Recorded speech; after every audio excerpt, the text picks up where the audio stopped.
क्या बिहार से शराबबंदी हटने वाली है? National council of applied economic research की हालिया रिपोर्ट ने राज्य में शराबबंदी खत्म करने की सिफारिश की है। रिपोर्ट में कहा गया है कि बिहार में शराबबंदी अपने उद्देश्यों को हासिल करने में सफल नहीं रही। महिलाओं के खिलाफ अपराध में वो कमी नहीं आई जिसकी उम्मीद की गई थी, जबकि अवैध शराब और सूखे नशे के इस्तेमाल जैसी समस्याएं युवाओं में बढ़ गई। साथ ही राज्य को शराब से मिलने वाले बड़े राजस्व से भी हाथ धोना पड़ा। ऐसे में अब सवाल सिर्फ ये नहीं है कि बिहार में शराबबंदी सफल रही या असफल। असली सवाल ये है कि अगर शराबबंदी खत्म होती है तो इसका फायदा किसे मिलेगा और नुकसान किसको उठाना होगा। खासकर बीजेपी के सामने सबसे बड़ी चुनौती यही है कि क्या वह राजस्व बढ़ाने और शराब की अवैध अर्थव्यवस्था को नियंत्रित करने के लिए इस नीति में बदलाव कर सकती है, बिना महिला मतदाताओं के बीच राजनीतिक नुकसान उठाए। क्योंकि 1 अप्रैल 2016 को बिहार में शराबबंदी लागू की गई थी। तत्कालीन मुख्यमंत्री नीतीश कुमार ने इसे महज एक प्रशासनिक फैसला नहीं बल्कि सामाजिक परिवर्तन की मुहिम के तौर पर पेश किया था। सरकार का तर्क था कि शराब की वजह से गरीब परिवारों की आर्थिक स्थिति खराब होती है, घरेलू हिंसा बढ़ती है और महिलाओं को सबसे ज्यादा नुकसान उठाना पड़ता है। नीतीश कुमार ने उस समय शराबबंदी को अपने प्रमुख राजनीतिक फैसलों में शामिल किया था। बिहार सरकार के आधिकारिक रिकॉर्ड में भी नीतीश ने शराबबंदी को लेकर अपनी प्रतिबद्धता और इसे लागू करने के फैसले को सामाजिक सुधार से जोड़ा था। इस नीति का सबसे बड़ा राजनीतिक लाभ भी महिलाओं के बीच दिखाई दिया। बिहार की राजनीति में महिला मतदाताओं की भूमिका पिछले 1 दशक में लगातार महत्वपूर्ण होती गई। हालिया रिपोर्टों में भी शराबबंदी और दूसरी कल्याणकारी योजनाओं को महिला मतदाताओं की राजनीतिक भागीदारी और एक अलग महिला वोट बैंक के उभार से जोड़ते दिखाया गया है। यानी शराबबंदी नीतीश कुमार के लिए सिर्फ कानून नहीं थी, ये उनकी राजनीतिक पहचान और महिला मतदाताओं के बीच उनके समर्थन का एक महत्वपूर्ण हिस्सा बन गई थी। लेकिन करीब 1 दशक बाद वही फैसला अब आर्थिक और प्रशासनिक सवालों से घिरता नजर आ रहा है। शराबबंदी की सबसे बड़ी परीक्षा यही है कि क्या प्रतिबंध के बाद शराब की खपत वास्तव में खत्म हुई। 2026 में सामने आए NFHS 6 के आंकड़ों पर आधारित रिपोर्टों के मुताबिक बिहार में शराब का सेवन पूरी तरह खत्म नहीं हुआ। सर्वे के मुताबिक 15 साल से अधिक उम्र के बिहार के पुरुषों में 16.5% ने शराब के सेवन की बात कही है।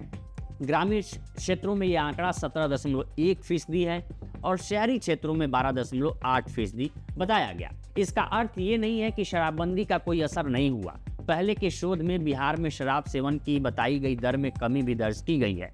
एक शोध में प्रतिबंध के बाद पुरुषों और महिलाओं द्वारा बताए गए शराब सेवन में गिरावट दर्ज की गई थी।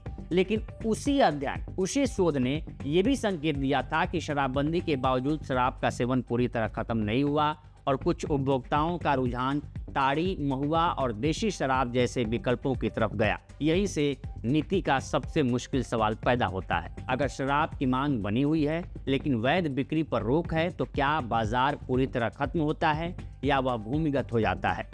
NCAER की नई रिपोर्ट का तर्क भी इसी दिशा में है।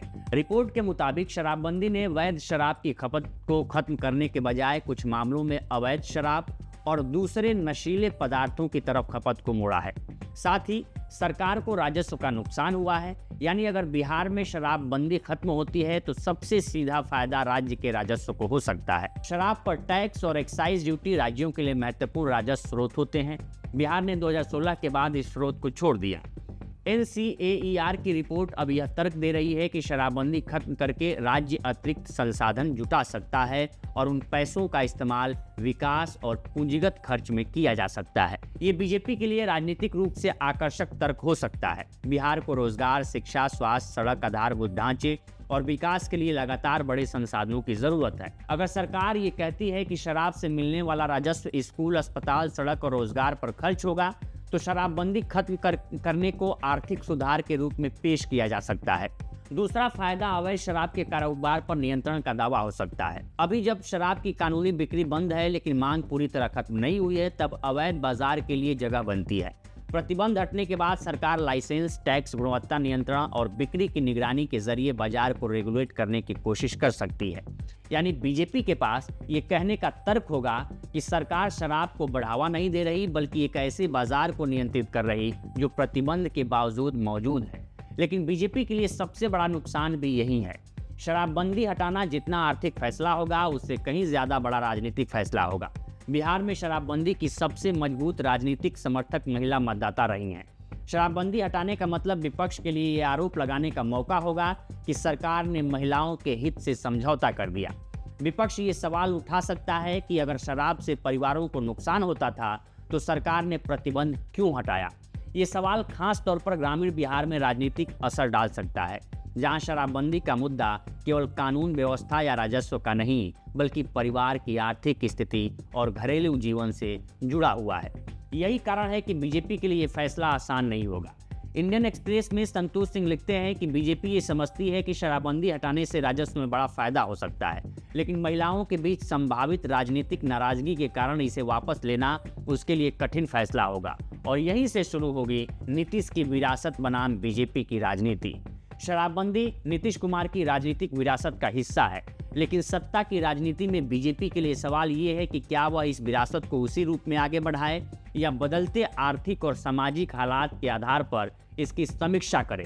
फरवरी 2026 में सत्तारूढ़ गठबंधन के सहयोगी राष्ट्रीय लोक मोर्चा के विधायक माधव आनंद ने भी बिहार की 10 साल पुरानी शराबबंदी की समीक्षा की मांग उठाई थी। उन्होंने इसे नीतीश कुमार के महत्वपूर्ण फैसलों में गिना, लेकिन समय के साथ नीतियों की समीक्षा की जरूरत पर जोर दिया। इससे साफ है कि शराबबंदी का सवाल अब सिर्फ विपक्ष बनाम सरकार का मुद्दा नहीं है। सत्ता गठबंधन के भीतर भी इस नीति को लेकर बहस मौजूद है। राजनीतिक पंडितों का मानना है कि अगर शराबबंदी हटती है तो बीजेपी को दो तरह के वोटर समूहों को साधना होगा। पहला समूह वह है जो शराबबंदी से परेशान है, खासकर वे लोग जो अवैध शराब, महंगी तस्करी या प्रतिबंध के कारण पैदा हुए काले बाजार को समस्या मानते हैं। दूसरा समूह महिला मतदाताओं का है जो शराबबंदी को परिवार की आर्थिक और सामाजिक सुरक्षा से जोड़ता है। इन दोनों समूहों को एक साथ संतुष्ट करना बीजेपी के लिए सबसे बड़ी चुनौती होगी। शराबबंदी हटती है तो सरकार को सिर्फ ठेके खोलने का ही फैसला नहीं लेना होगा, बल्कि उसे साथ में सख्त नियम, शराब की बिक्री की सीमा, ड्रंक ड्राइविंग पर कार्रवाई, घरेलू हिंसा से निपटने की व्यवस्था और महिलाओं की सुरक्षा के लिए ठोस कदम भी उठाने होंगे। वरना विपक्ष आसानी से ये नैरेटिव बना सकता है कि राजस्व के लिए सामाजिक नीति को खत्म कर दिया गया। क्योंकि शराबबंदी को लेकर आज सबसे बड़ा सवाल ये नहीं है कि नीतीश कुमार का फैसला गलत था या सही। सवाल ये है कि क्या 10 साल बाद उसी नीति को उसी रूप में जारी रखना जरूरी है। अगर नीति ने शराब की खपत को पूरी तरह खत्म नहीं किया, अवैध बाजार को बढ़ावा मिला, दूसरे नशीले पदार्थों का इस्तेमाल बढ़ा और राज्य को राजस्व का नुकसान हुआ, तो समीक्षा की मांग स्वाभाविक है। NCAER की रिपोर्ट इसी समीक्षा को एक कदम आगे ले जाकर शराबबंदी खत्म करने की सिफारिश करती है। लेकिन दूसरी तरफ अगर शराबबंदी हटाने से महिलाओं के बीच असुरक्षा की भावना बढ़ती है और घरेलू हिंसा या परिवार की आर्थिक परेशानियों को लेकर पुरानी चिंताएं लौटती हैं, तो सरकार को इसकी राजनीतिक कीमत भी चुकानी पड़ सकती है। यही बिहार की राजनीति का सबसे बड़ा द्वंद्व है। राजस्व बनाम महिला वोट, आर्थिक तर्क बनाम सामाजिक नीति और नीतीश की विरासत बनाम बीजेपी की राजनीति।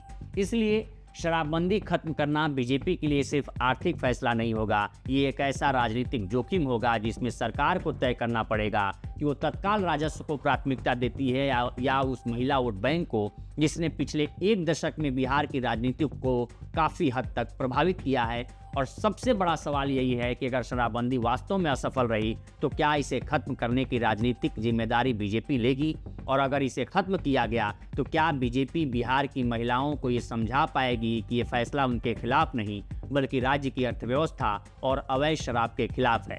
बिहार में शराबबंदी की अगली कहानी इसी सवाल के जवाब से तय हो सकती है। तो फिलहाल इस रिपोर्ट में इतना ही। इस पर आपकी क्या राय है हमें कमेंट करिए और ज़रूर बताइए। देखते रहिए लोकमत हिंदी। नमस्कार।